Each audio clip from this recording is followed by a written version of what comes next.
Long time no see, guys. I'm gonna give you a quick rundown of what we're doing here tonight. So I'm gonna do the Buccaneers. Then I'm gonna do the Falcons. We'll record those videos right after each other. Then I'm gonna read about 50 pages of my summer reading book. I'll come back. I'm gonna do the Saints and the Panthers. So let's just get to it. Tampa Buccaneers quarterback Baker played surprisingly well last year. It's just a question of, can he replicate it? I'll move this here, and honestly, I'll move Russ down. He hasn't looked great. I'm gonna put Russell Wilson right there. Move him down to the serviceable category.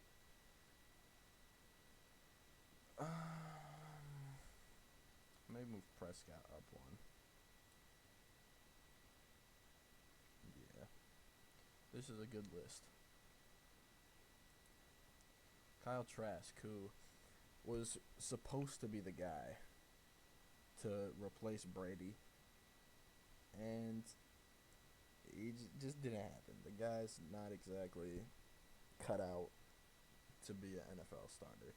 John Wolford, who has started NFL games, he hasn't been good, but he has started like a handful of games. Four starts under his belt. One touchdown, 5 receptions, and he started a playoff game. He was hurt almost immediately, and Jared Goff came in and won the game. It was against my Seahawks, so I was pretty upset when he got hurt because the Rams with John Wolford, we could have easily beat them. John Wolford's not very good. But then Jadeveon Clowney, was it Clowney? I don't think it was Clowney now I think about it. I think it was Jamal Adams. Jamal Adams comes down and hits John Wolford, and he hits him pretty hard. It was not a good hit. It was a dirty hit. It was. That's pretty. And it caused them to put Jared Goff in the game, who was hurt. And he was good enough to win. Now, if you keep John Wolford in, you're not there. The Seahawks won this game pretty easily. That's just not a hit that you gotta make. He's just random tangent on John Wolford when he might not even make the team. Rashad White, he's okay. Did he have 1,000 last year? Very close to 1,000, but he's not. He's good in fantasy because they do throw the ball a lot to the running backs, but he isn't like good in real life. Less than 4 yards a carry in 2024. Come on, guy. Bucky Irving. Did he go to Wisconsin? He went to Oregon. They're gonna be looking for him to play and play early. Sean Tucker, who, I live in Syracuse. He went to Syracuse. He's kind of a legend around here in these parts. He just wasn't very good last year.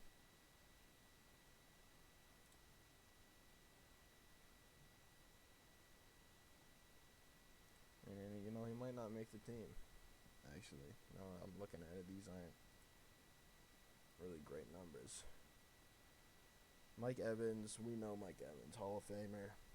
He's getting up there, but, he's still good for 1,000 yards, even though, it's probably like 1,003 yards and not like 1,200. I don't know if he's replicating this season. But hey, the guy's a Hall of Famer.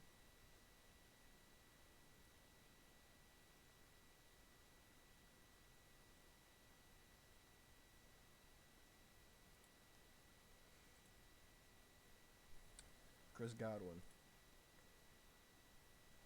Probably going to go down as one of the more underrated receivers in NFL history. 4,000-yard seasons. He's still only 28. He's going into his 8th season, and he's only 28. I mean, that's actually a lot younger than I thought he was. If you told me to guess Chris Godwin's age, I'd probably say 30. But he is. I mean, he's still got all. I mean, he's only 28. So McMillan been making plays all preseason, and I mean that's what you expect from a Washington Husky. Ryan Grubb's offense was incredible. He coordinator is now the coordinator for Seattle, and all three of, this Washington team, the offense from last year, that is something to be studied. You have two tackles. Get your two tackles. One of them's a first round. I'm pretty sure Fautano was first round. He should have been. He may have fallen a little bit. And the other one, who I forgot his name, he's on the Ravens, and he's been very good in the preseason. You got the three receivers, Odunze, McMillan, and Polk. All three of them get drafted, and all three of them are pretty good. Running back, what was his name? Tyler Johnson. It wasn't Tyler Johnson. Gabriel. Tyler. I don't remember his name. He is kind of bouncing around. He was on the Panthers.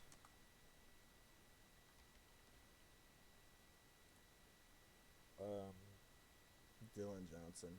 Yeah, I knew it was Johnson in there. I just want to check he was on the Panthers and is a free agent. Even though they cut him. Waived on August 19th. The quarterback got drafted top 10.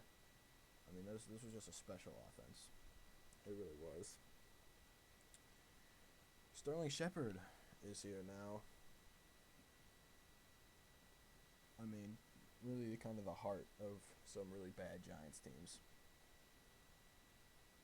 Tristan Wirfs. Pretty good. Graham Barton, rookie out of Duke, pretty sure. First round pick. Don't know how he's been doing. Cody Mott.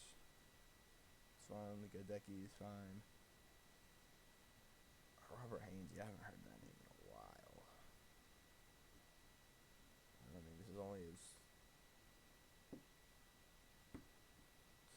his fourth season, but I have not heard anything about him since he got drafted. Kalijah Kancey, that was his rookie year. I thought he got drafted a little later than that. Looked to be have a pretty solid rookie season from the defensive tackle position. He was a guy that I considered wanting the Seahawks to draft. He was on my radar. Vita Vea, one of the best in the league at what he does. William Golson's still in the league.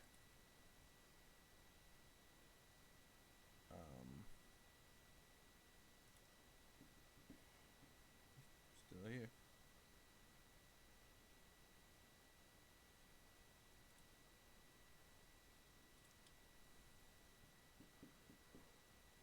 KJ Britt.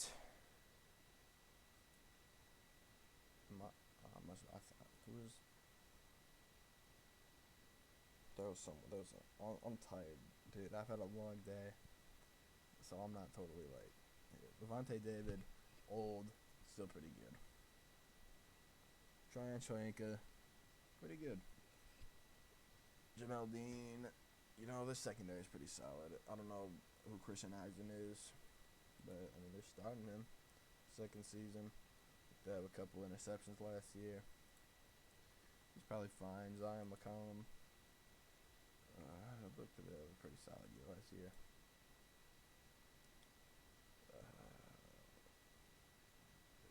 They got some guys returning and whatnot. Record. This division really isn't going to be that good. Against the Falcons. Falcons probably take this. They probably split it with the Saints. And they probably split it with the Panthers as well. And Falcons probably take both of them.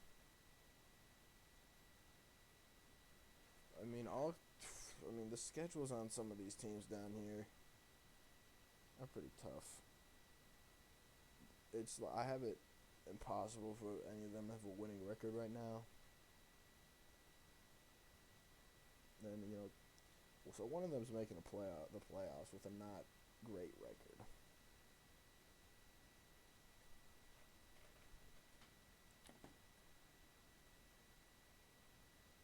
I'm just not high on this division at all, to be honest with you.